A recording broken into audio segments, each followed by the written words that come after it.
Hi everyone, it's Nancy back with a few book recommendations for you. It's again, what have I been reading? This first one is called Valentine by Elizabeth Wetmore. Um, it's set in 1970s Texas. It's the story of a 14-year-old girl who is brutally attacked and raped on the evening of Valentine's Day. She ends up on the porch of Mary Rose Whitehead, badly beaten. Uh, the story is centers around this violent act, but it has affected more than just the young girl. Story about fear and how that fear can manifest itself in all of the main characters and how they handle it. So Gloria Ramirez is the 14-year-old Mexican girl that was raped.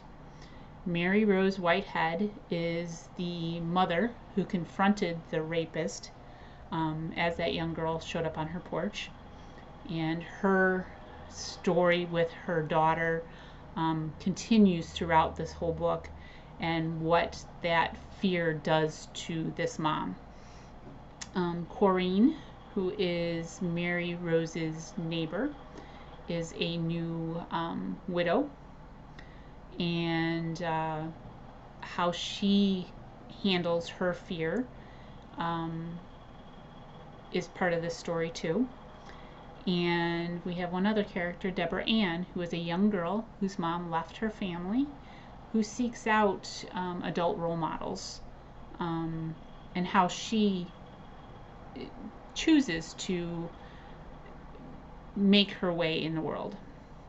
So this is a great story about strength of women, and it also is a telling story about race and gender in the early 1970s Texas at that. So I recommend it. It was a good read. The second book I have is The Book of Longings by Sue Monk Kidd. I'm sure a lot of you are familiar with this author's writings. She has written several others, very good books. This one is her newest one, just came out within the last couple of weeks. And this one is What If Jesus Had a Wife? This is a story of that imagining, and Anna is just that woman. She is the only daughter of a wealthy family with ties to the ruler of Galilee. Her adopted brother is Judas, one of Jesus's disciples, who also is a rebel. Anna is a very strong-willed, scholarly woman who longs to make her way in the world on her own. She loves to write. She even convinced her father to get her a tutor so she could learn more of the language and writing. Therefore, the Book of Longings, she wrote her stories down and those of the people around her.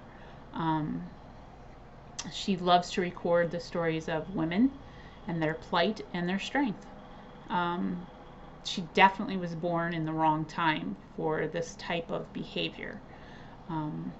When she meets Jesus, her life changes forever.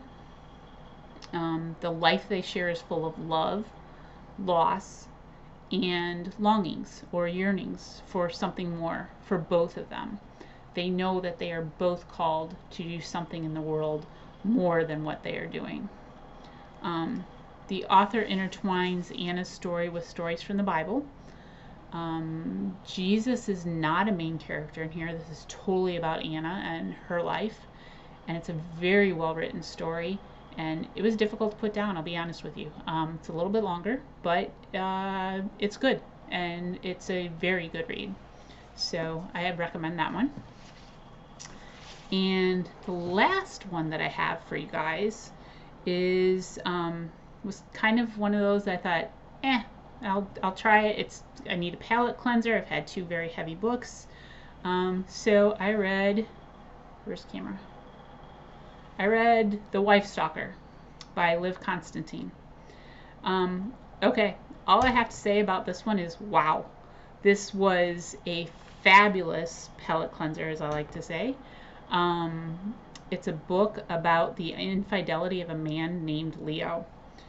Leo meets Piper, who is new to the area, and at the urging of his wife Joanna, he sees Piper for counseling services.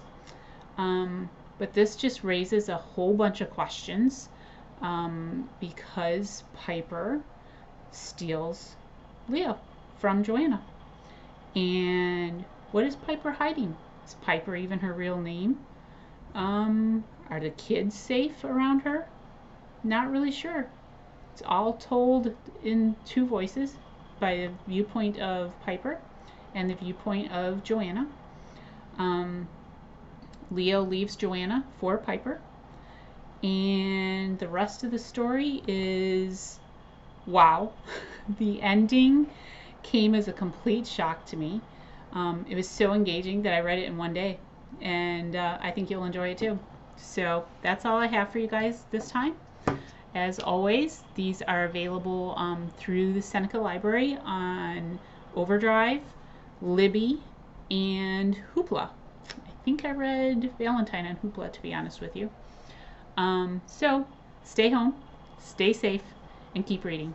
Thanks.